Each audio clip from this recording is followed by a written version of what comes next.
আজকের ঐতিহাসিক সিরাতুন নবী সাল্লাল্লাহু আলাইহি ওয়াসাল্লাম মাহফিলে সম্মানিত সভাপতি, মেহমানবৃন্দ, অতিথিবৃন্দ, একান্ত শ্রদ্ধেয় মা ও বোনেরা,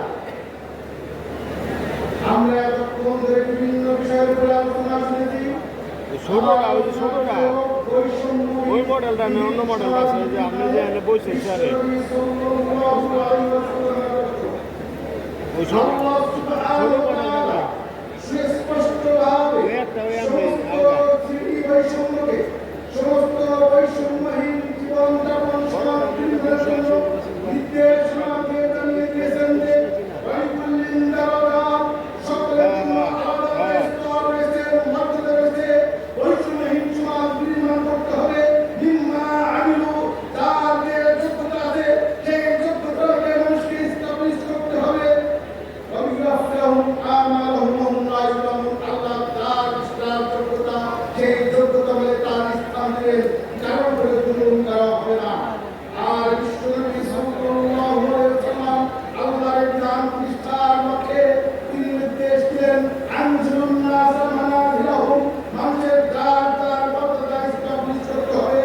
সত্যিকার অর্থে মানুষের ধর্মীয় বৈষম্য থেকে শুরু করে আকিদাগত বৈষম্য, ব্যক্তিগত বৈষম্য, পারিবারিক বৈষম্য, সামাজিক বৈষম্য, সমস্ত বৈষম্যের মূল আল্লাহ তাআলা একটি নীতি করে দিয়েছেন। বিশ্বনবী সাল্লাল্লাহু আলাইহি ওয়াসাল্লাম করে নির্দেশনা দিয়ে আল্লাহ তাআলা জানিয়ে দিলেন, লাকুম দীনুকুম ওয়ালিয়া দীন। ও মুসলিম সম্প্রদায়, তোমরা তোমাদের শিরকি বিধান নিয়ে পূর্ণ নিরাপত্তা সহকারে জীবন যাপন করবে, ধর্মীয় আচার অনুষ্ঠান পালন করবে এবং মুসলিম উম্মাহ তাদের আকীদা বিশ্বাস নিয়ে পূর্ণ অধিকার নিয়ে সারা পৃথিবীতে তাদের ধর্মীয় অনুষ্ঠান পালন করবে।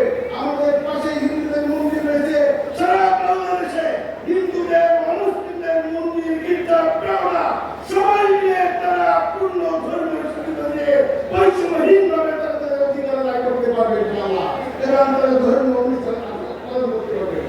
মক্কা বিজয়ের পর যখন বিভিন্ন মুসলিমরা বৈষম্যহীন এই আওয়াজ শোনাচ্ছিল, আপনাদের সবার মনে আছে এক বুড়ি তার সহশীল যুবকের সাথে নিয়ে কাঁদতে কাঁদতে রাস্তা খুঁজে পাচ্ছিলেন না। ওমর ইবনে খাত্তাবের সামনে দেখা হলো। ওমর বললেন, বুড়িমা কোন দিকে যাবেন? উনি বললেন, তুমি জানো এখানে মুহাম্মদ মক্কা বিজয় করে ফেলেছে, আমাদের সব নাশ করে দেবে, তুমি যত টাকা পারো দাও, আমার মেয়ের গায়ে হাত দিও না। ওমর বুড়ি একটু রাস্তায় এগিয়ে গিয়ে বললেন, এই হলো আপনার যাওয়ার রাস্তা, দিয়ে আপনার দিকে যেতে পারবেন। তখন তিনি বললেন, ও মক্কার যুবক, আমরা শুনছি মক্কার দালাল ছেলেরা 200 টাকা চুরি করছো, কিন্তু দেখলাম তুমি আমার টাকা পয়সা নাও নেই, আমার এই যুবকের প্রতি টাকাও নেই, তাহলে তুমি মানুষ না ফেরত দাও। ওমর বললেন, ও মা, আমি যে 200 টাকার একজন ছিলাম, আপনি জানেন আমার রাসূলের আদর্শ গ্রহণ করার পর থেকে ও বুড়িমা, আপনার সম্পদ লুণ্ঠন তো দূরের কথা, আপনার নাতনিকে ক্ষতি করা তো দূরের কথা, জীবন বাজিকে মুসলিম উম্মাহ তাদেরকে রক্ষা করবে ইনশাআল্লাহ। এই হলো বৈষম্যহীন জীবনের ইতিহাস। আমরা লক্ষ্য করেছি বিগত 17 বছর বৈষম্যপূর্ণ এই জীবনের দেশকে বৈষম্যহীন করার জন্য মানুষ কথা বলার সুযোগ পেত না। গত 5ই আগস্ট স্বৈরাচার বিরোধী আন্দোলনে ছাত্র জনতার বৈষম্য বিরোধী বৈষম্যহীন দেশ গড়ার এই অঙ্গীকারের ভিত্তিতে বিশ্বনবীর আদর্শ রক্ষার স্বার্থে আপনাকে আমাকে লক্ষ্য রাখতে হবে।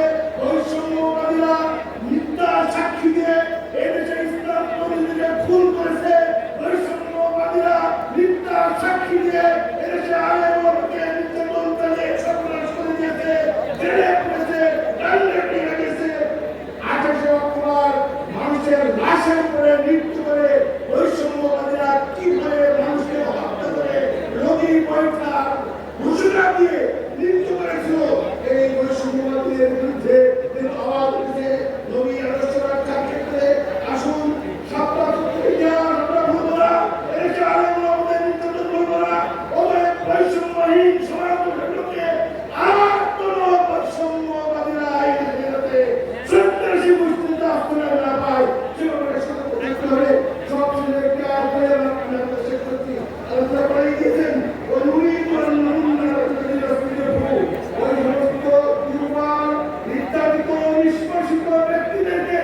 আমি তাদের ক্ষমতা দিয়ে দেবো, আমি এই নির্দেশনায়